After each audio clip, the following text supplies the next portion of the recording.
My dear students, നമ്മൾ അടുത്തതായിട്ട് discuss ചെയ്യാൻ പോകുന്നത് ബ്രേക്ക് ഡ്രം, ലൈനർ അങ്ങനെയുള്ള കുറച്ച് കാര്യങ്ങളാണ്. നമ്മൾ അതിൽ ഈ ഒരു പാഠത്തിൽ ഈ ഒരു കാര്യങ്ങളും കൂടി ഡിസ്കസ് ചെയ്താലേ പൂർണ്ണമാകുകയുള്ളൂ.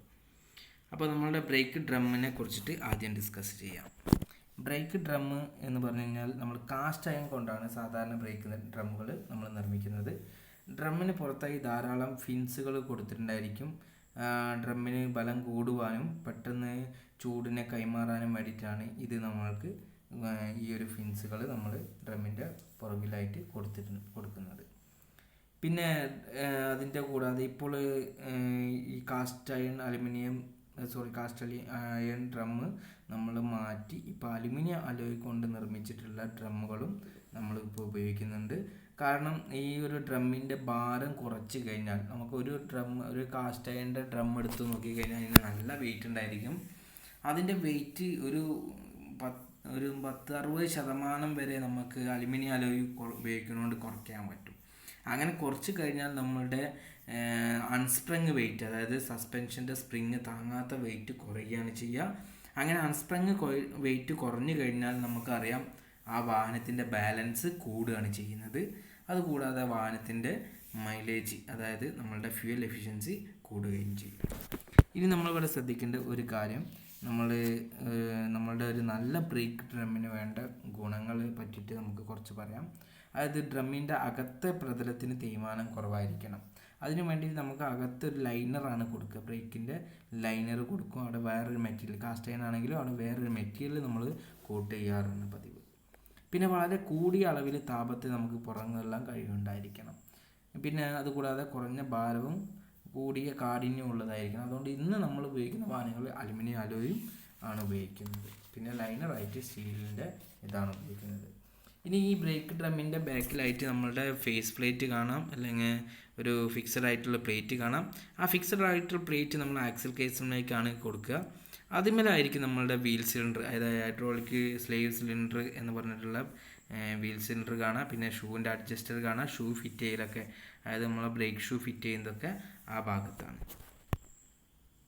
അടുത്തത് നമ്മൾ പറയാൻ പോകുന്നത് ബ്രേക്ക് ഷൂവിനെ കുറിച്ചിട്ടാണ്. അപ്പോൾ ബ്രേക്ക് ഷൂവിൻ്റെ കാര്യങ്ങൾ നമുക്ക് കടക്കാം. ബ്രേക്ക് ഷൂകൾ നമ്മൾ ടി സെക്ഷൻ നിർമ്മിച്ച്, അതായത് ടി സെക്ഷൻ ആകൃതിയിലാണ് ബ്രേക്ക് ഷൂകൾ നിർമ്മിക്കുന്നത്. അതായത് ടി സെക്ഷൻ നിർമ്മിച്ച് ഡ്രമ്മിനുള്ളിൽ കയറ്റാൻ പാകത്തിൽ വളഞ്ഞിട്ടായിരിക്കും നമ്മളുടെ ബ്രേക്ക് ഷൂകൾ നിർമ്മിക്കുക. പിന്നെ വീൽ സിലിണ്ടർ ഭാഗത്തുള്ള, അതായത് എക്സ്പാൻഡർ അല്ലെങ്കിൽ വീൽ സിലിണ്ടർ ഭാഗത്തുള്ള ബ്രേക്ക് ഷൂവിൻ്റെ ഭാഗത്തിന് ടോ എന്നും ആങ്കറിൻ്റെ ഭാഗത്തുള്ള ഷൂവിൻ്റെ ഭാഗത്തിന് ഹീൽ എന്നും പറയും. നമ്മൾ വീൽ സിലിണ്ടർ വരുന്ന ആ ഷൂവിൻ്റെ ഭാഗത്തിന് നമ്മൾ ടോ എന്നും, നമ്മളുടെ അപ്പുറത്തെ അറ്റം നമ്മളുടെ ബ്രേക്ക് പ്ലേറ്റിൽ ഒരു അഡ്ജസ്റ്റർ വെച്ചിട്ട് ആങ്കർ ചെയ്യാണ്, അതായത് പിടിച്ചു വെക്കുകയാണ് ചെയ്യുന്നത്. ആ പിടിച്ചു വെച്ചിട്ടുള്ള ഭാഗത്തിന് ഹീൽ എന്നാണ് പറയുക. പിന്നെ ഷൂകൾ നിർമ്മിക്കുന്നതിന് കാസ്റ്റ് അയണിലോ അല്ലെങ്കിൽ സ്റ്റീലിലോ ആയിരിക്കും. ആധുനിക വാഹനങ്ങളൊക്കെ പ്രസ്ഡ് സ്റ്റീൽ അതുപോലെ ബ്രേക്ക് ഷൂകളാണ് നമ്മൾ ഉപയോഗിക്കുന്നത്. അപ്പോൾ നമ്മളിവിടെ നോക്കിക്കഴിഞ്ഞാൽ ഈ കാണുന്നതാണ് ബ്രേക്ക് ഷൂവിൻ്റെ ഫിഗർ. നമ്മൾ 2 ടൈപ്പ് ബ്രേക്ക് ഷൂ കാണാം. ഒന്ന് വലിയ വാഹനങ്ങൾ ഉപയോഗിക്കുന്ന ബ്രേക്ക് ഷൂ ആണ് ഈ ലെഫ്റ്റ് സൈഡിൽ കാണുന്നത്. റൈറ്റ് സൈഡിൽ കാണുന്നത് നമ്മൾ ചെറിയ വാഹനങ്ങൾ ഉപയോഗിക്കുന്ന ബ്രേക്ക് ഷൂകളാണ്. അടുത്തത് ബ്രേക്ക് ലൈനിങ്ങുകളാണ്. ഈ ഷൂവിൻ്റെ മുകളിലുള്ള ലൈനിങ്ങിനെ കുറിച്ചിട്ടാണ് നമ്മൾ അടുത്തത് ഡിസ്കസ് ചെയ്യുന്നത്. ഈ കാണുന്നതാണ് ലൈനേഴ്സ്. ഈ ലൈനേഴ്സ്, അതായത് സോളിഡ് വോവൻ ടൈപ്പും അല്ലെങ്കിൽ മോൾഡഡ് ടൈപ്പും അതായത് ഫ്രിക്ഷണൽ ലൈനേഴ്സാണ് നമ്മൾ ബ്രേക്ക് ലൈനറായിട്ട് ഉപയോഗിക്കുന്നത്. സോളിഡ് വോവൻ തരത്തിൽ ആസ്പെറ്റോസ് ബേസ് മെറ്റീരിയൽ ആയിട്ടുള്ള ഘർഷണ പ്രതലങ്ങളാണ് നമ്മൾ ഉപയോഗിക്കുന്നത്. ഇവയുടെ കോഎഫിഷ്യൻ്റ് ഓഫ് ഫ്രിക്ഷൻ ശരാശരി 0.4 ആയിരിക്കും. കൂടാതെ 350 ഡിഗ്രി വരെ ചൂട് വഹിക്കാൻ ഇവയ്ക്ക് കഴിയും. പക്ഷേ മോൾഡഡ് തരം ലൈനറുകൾ നമ്മൾ ആസ്പെറ്റോസ് നാരുകളും റെസിൻ പൗഡറും ചേർത്ത് മോൾഡ് ചെയ്തെടുക്കുകയാണ് ചെയ്യുന്നത്. അപ്പോൾ ഇവയുടെ കോഎഫിഷ്യൻ്റ് ഓഫ് ഫ്രിക്ഷൻ ശരാശരി 0.4 തന്നെയാണ്. അതുകൂടാതെ ഇവയ്ക്ക് 400 ഡിഗ്രി സെൽഷ്യസ് മുതൽ 450 ഡിഗ്രി സെൽഷ്യസ് വരെ ചൂട് വഹിക്കാനുള്ള കഴിവുണ്ട്. അപ്പോൾ നമ്മൾ രണ്ടാമത് മോൾഡഡ് ടൈപ്പ് ഉപയോഗിക്കുന്നതാണ് ഏറ്റവും നല്ലത്. കാരണം കൂടുതൽ ചൂട് താങ്ങാൻ കഴിവുണ്ട്.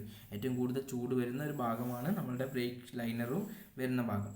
അതുകൊണ്ടാണ്. അതുകൂടാതെ രണ്ടിനും, ഇത് സോളിഡ് വോവൻ ടൈപ്പ് ആയാലും നമ്മളുടെ മോൾഡഡ് ടൈപ്പ് ആയാലും നമുക്ക് കാണാൻ കഴിയുക അപ്പോൾ അതിൻ്റെ 4.4 ആണ് അതിൻ്റെ കോഎഫിഷ്യൻ്റ് ഓഫ് ഫ്രിക്ഷൻ. അപ്പോൾ രണ്ട് ഫ്രിക്ഷനിൽ നമുക്കൊരു വ്യത്യാസമില്ല, പക്ഷെ അവിടെ ചൂട് താങ്ങാൻ കഴിവുള്ള മോൾഡഡാണ്. ഇനി അതുകൂടാതെ ഈ ലൈനറുകൾ നമ്മളുടെ ബ്രേക്ക് ഷൂവിലേക്ക് ഒന്നെങ്കിൽ റിവെറ്റ് ചെയ്തിട്ടോ ആണ് നമ്മൾ സാധാരണ വെക്കുക, അല്ലെങ്കിൽ നമ്മളുടെ ബ്രേക്ക് ഷൂവിൻ്റെ മുകളിലേക്ക് നമ്മൾ ഈ ലൈനറുകൾ ഫിക്സ് ചെയ്യുന്നത് ഒന്നെങ്കിൽ നമ്മൾ റിവെറ്റ് ചെയ്തിട്ട്, അല്ലെങ്കിൽ നമ്മളുടെ അഡ്ഹസീവ് ബോൺസ്, അതായത് നമ്മളുടെ പശ ഉപയോഗിച്ചിട്ട് നമ്മളത് അമർത്തി ഒട്ടിക്കുകയാണ് ചെയ്യുന്നത്. നമ്മൾ ബൈക്കിൻ്റെ ഒക്കെ ഷൂ എടുത്ത് നോക്കി കഴിഞ്ഞാൽ പശ ഉപയോഗിച്ചിട്ട് ആ ഷൂവിലേക്ക് ബൈൻഡ് ചെയ്ത് വെച്ചിട്ടുണ്ടായിരിക്കും. നമ്മൾ ഒരു വലിയ വാഹനത്തിൻ്റെ ഷൂ എടുത്ത് കഴിഞ്ഞാൽ നമുക്ക് അറിയാം അത് റിവെറ്റ് ചെയ്ത് വെച്ചിട്ടുള്ളത് നിങ്ങൾക്ക് കാണാൻ കഴിയും.